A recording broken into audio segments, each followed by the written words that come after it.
Hello and welcome everybody to another online battle of Medieval 2 Total War. My name is Pixelated Apollo. Thanks for stopping by. And this is a 3 vs 3 pitch battle on the Crusader expansion. So we get to see some awesome factions and units. And this is a low money game, so maybe we'll see cheaper units on the field, which is pretty cool. And the the unit scale is on huge, which is really cool for us because we're watching the battle replay and we don't really suffer from lag.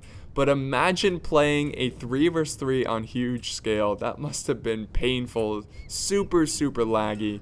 But anyways, on that note, let's check out the armies and the players and all that jazz. So starting with the Principality of Antioch, commanded by Pelinari Victic, I think is how you pronounce your name. I'm sorry if I slaughter it, but you guys know me too well. I slaughter everyone's name, even unit names. But yeah, he went with more of a smaller quality army, which quality armies can be pretty effective if you're good with your micro and you don't lose the battle on the flanks. You got to protect your flanks. So that's his army. Got a nice infantry corps, decent amount of archers, and a very small force of cav.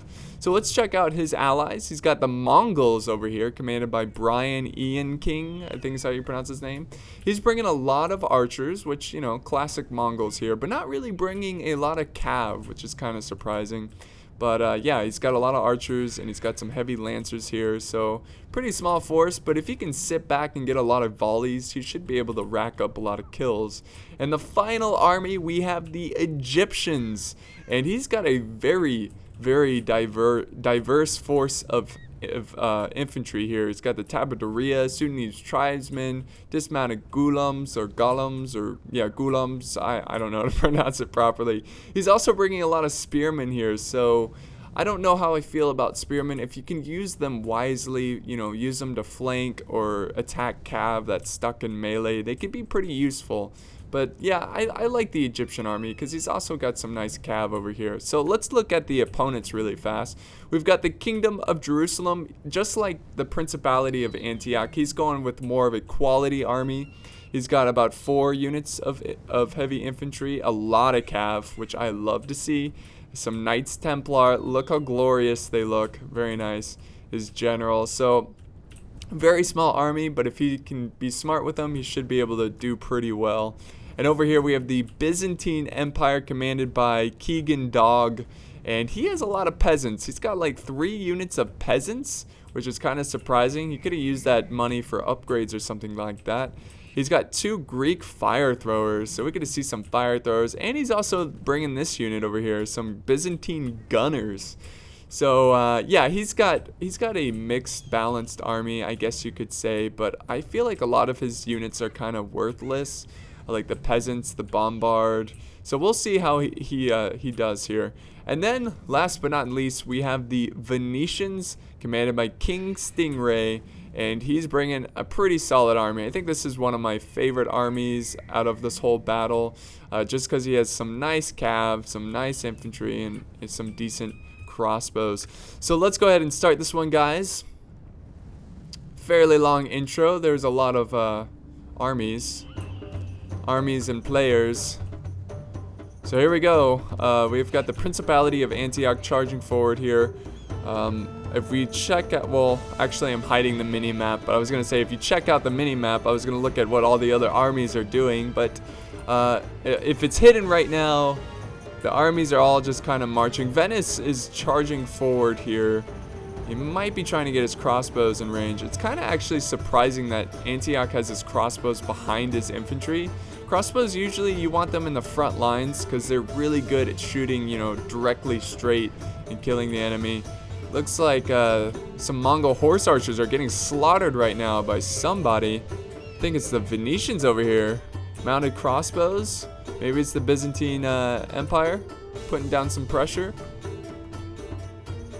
So we've got a lot of skirmishing going on here, and this is a mistake here. Well, I'm glad he retreated his cav here. There's no point in chasing down mounted crossbowmen with heavy cav. You're not going to catch up with them.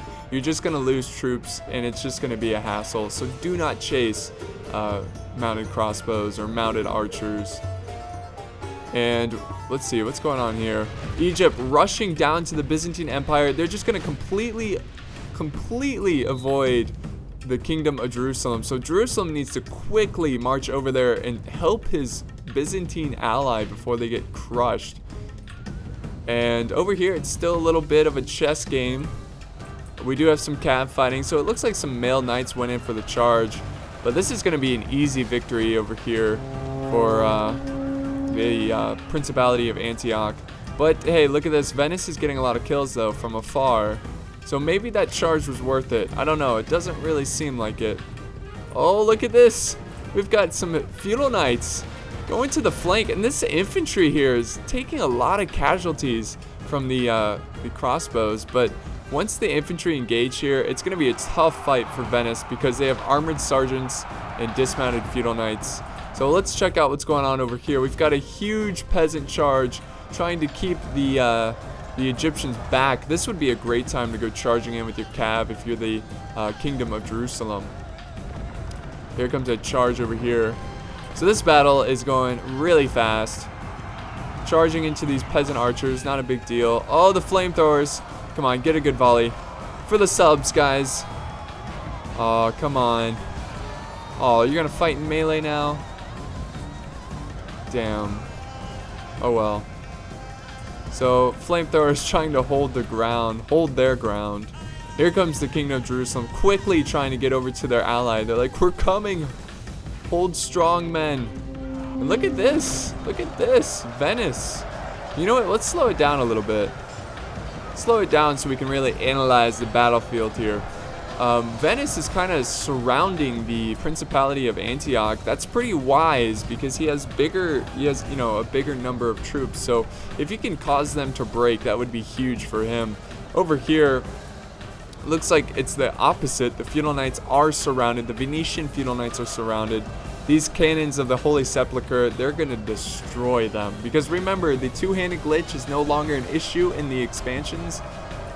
And they're just going to hack these feudal knights into pieces. Also, they have the support of the Knights Hospitaller and the crossbows laying down fire. So let's go back to this little engagement. Byzantine Empire losing their ground. He's not really maneuvering his infantry quick enough to put up some sort of defense. And the Kingdom of Jerusalem is slowly getting into position.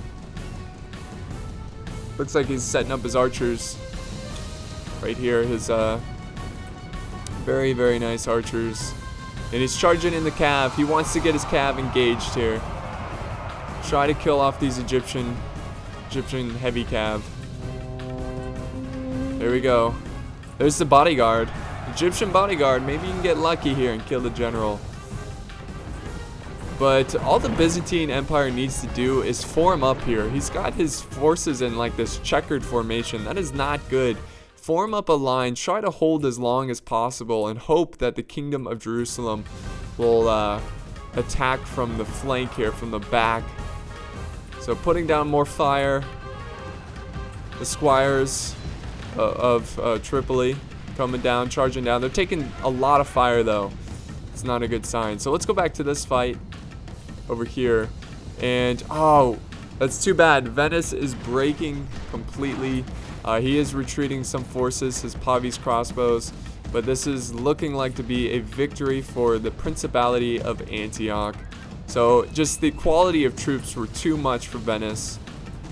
And now I think Venice is going to try to run over with what units he has left, going to run over and help the Byzantine Empire. But look at the carnage everywhere here.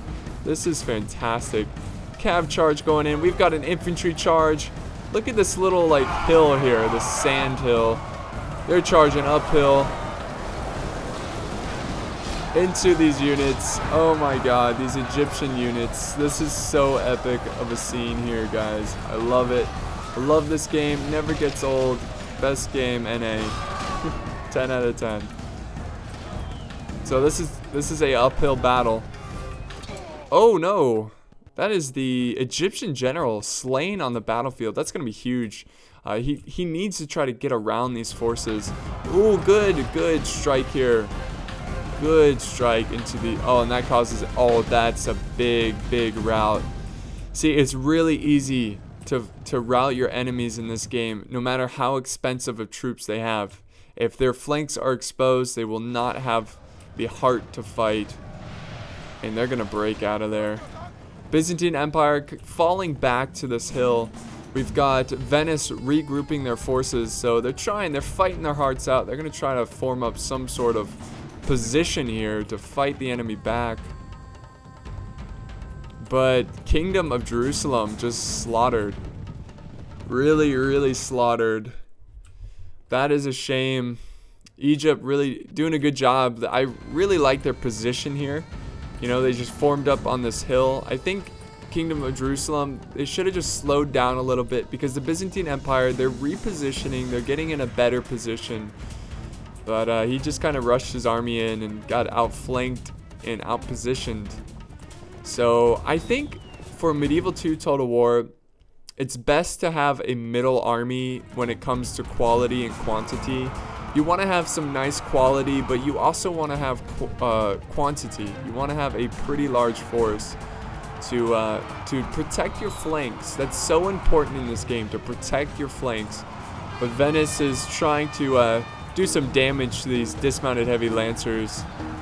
Looks like he's going to get his general's bodyguard out of there. All right. Pavi's crossbows. Trying to get a volley. Ooh, that might be pretty good over here. Oh, the Byzantine Empire is being... Oh my god. They're getting trampled down. Really, the Byzantine Empire, I think, was the weakest just based on their army comp. Really didn't have a lot of heavy infantry, good heavy infantry. The archers were pretty bad. And having that bombard, it did nothing for him. Artillery really does nothing for you in a pitched battle. And now it comes down to Venice, but it's going to be a stretch for them. Definitely going to be a stretch for Venice. There's another general, the Mongol general. Maybe they can get lucky, kill him, and they'll all break. Very unlikely, but at this point you got to try everything you can. And I'm really surprised by the Principality of Antioch, the size of their army, because they were really taking a lot of casualties here. Look at this. The Edison Guard. You see a lot of their bodies on the field. Oh, there goes that general. And the reason they had so many dead bodies is because they were taking so many hits, volley after volley, from those crossbows.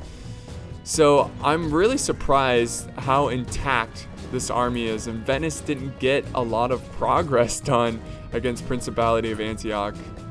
Even though Venice, I think, had the best starting situation, like getting a lot of kills and whatnot. But look at this. The Mongols are breaking, but look at this Egyptian force standing proudly on the hills here. This is their home, and they have no respect for the enemy. I don't even know what I was going to say there, but we'll go with that. And now it's down to these Pavis, these poor Pavis. It looks like they're shooting down the Principality of Antioch. They're about to be closed in by Egyptians and Christians. So Muslims and Christians coming together to destroy the Italian faction here of Venice.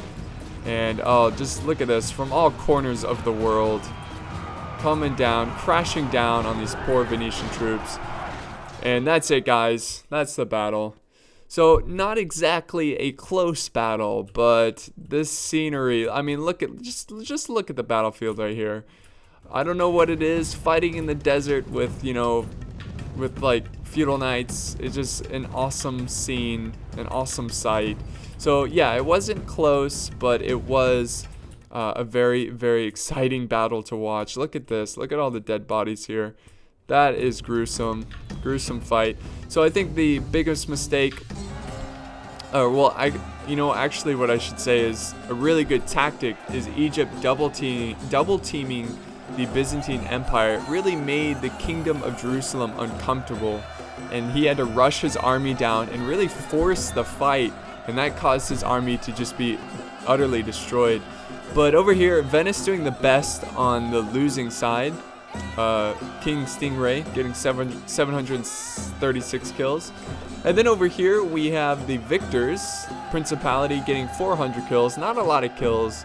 but he got the job done. By the way, this battle replay is sent in, or was sent in, by the Principality of Antioch player Pelinari Victic. So thank you so much for the battle replay. It means a lot to me and the support of my channel. And I hope you enjoyed this battle.